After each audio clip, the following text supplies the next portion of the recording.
Aboriginal art from Australia is part of the oldest continuous living culture in the world. Their use of pigments predates recorded history. Like many other cultures, the Indians of North America also valued earth pigments as sacred materials with which they immersed their art into everyday objects. One local artist, influenced by both cultures, has captured the spiritual and sacred in a lifetime of work. Things came through me since I was 4 years old. I mean, I loved stones. I would pick up anything and use it for drawing or sculpting or building. At that age, I had a connection very early on with nature and how grateful I was. Susan Drozda Cooper is a rare mixture of storyteller, earth muse, and purveyor of spirituality. Nature and folklore inspire her. She is in touch with other forces, and you can see it in her art.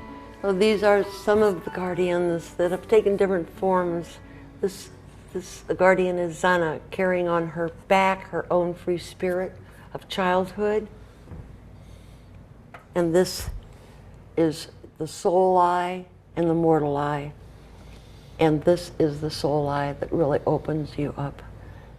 It pushes you out of the darkness and toward the light. And this is Munjo, the guardian of depth. And the intent that lays beneath the surface is the primarily cause for balancing the spirit. There's something very ancient about her as well as unique. To this day, when she tries to create, it is fruitless. These MOBAs from Africa are the guardian spirits. She believes it's not up to her, rather what comes through her, that matters. I suppose my parents knew that I had a yearning and for this, and you call it gift. Yes, they were aware of it. Many of her painting and drawing pigments are from creek beds, mainly ochres and iron oxides ground into a powder, then mixed with glues and sometimes waxes to give translucence to the colors. This is the art of fine dining. And this is when you realize when you're young or older that you're reading a very spooky book. I make things out of nature all the time.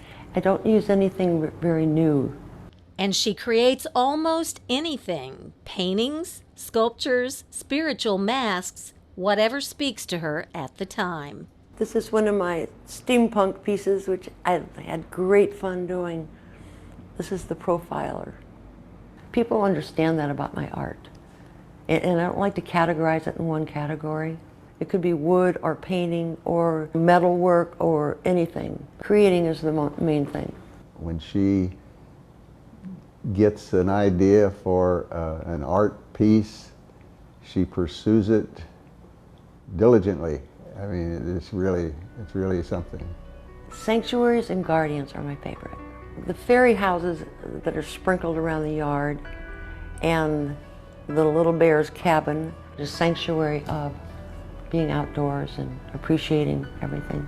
Her work is always evolving and always changing, and it's eclectic and it's varied, creative beyond what you can imagine. So she talks sometimes on a different plane, which I appreciate a lot.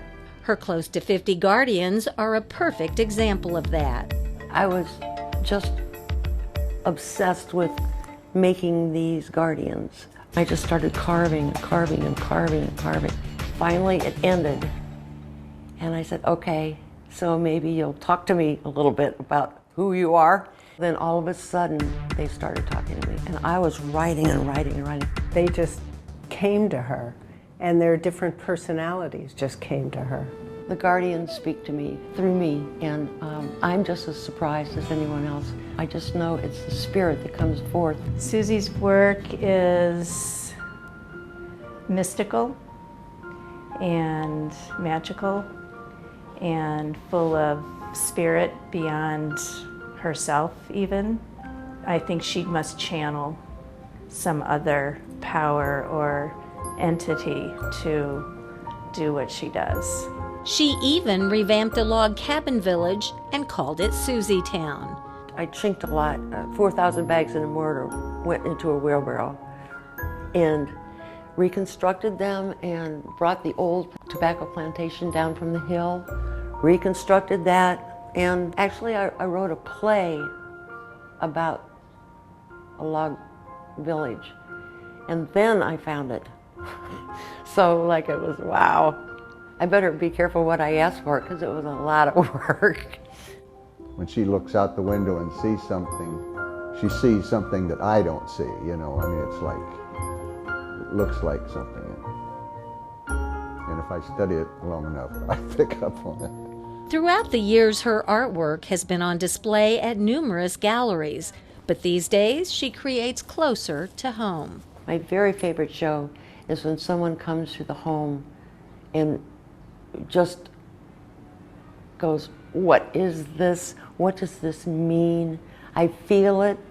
I want this in my home. I want this to shine on me. I want this to be in a place where it makes me feel really happy to look at it. And that means a lot to me. I think she will just keep listening and keep creating and keep surprising us. I love that feeling. I love the feeling. I feel like that fine spiritual thread is connecting and makes me a bigger person.